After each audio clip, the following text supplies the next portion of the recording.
Hi! Good morning! Breakfast po ulit tayo. Ang breakfast ko po ay longganisa at saka egg. Tapos, siyempre may chocolate po ako.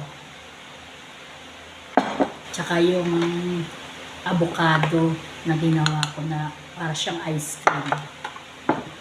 Yan ang breakfast ko. Heavy breakfast na naman po tayo. Wala ako sausawan. Hindi ako mahilig sa sausawan. Tsaka isang egg.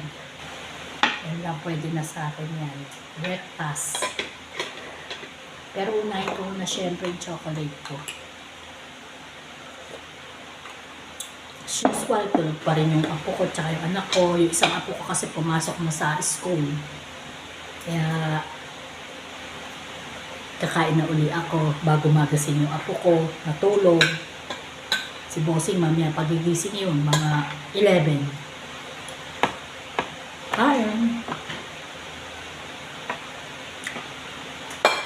Gusto ko sa egg yung sunny side up.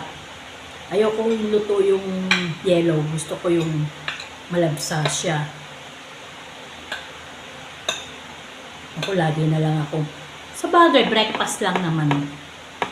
Pero kahit breakfast lang, parang bumibigat pa rin ako.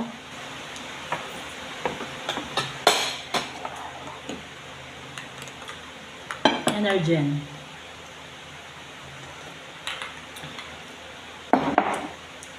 Mamaya na yung dessert ko. Kain muna ako ng kanin. Rice muna. Para yung dessert mamaya na matigas pa galing freezer. Okay.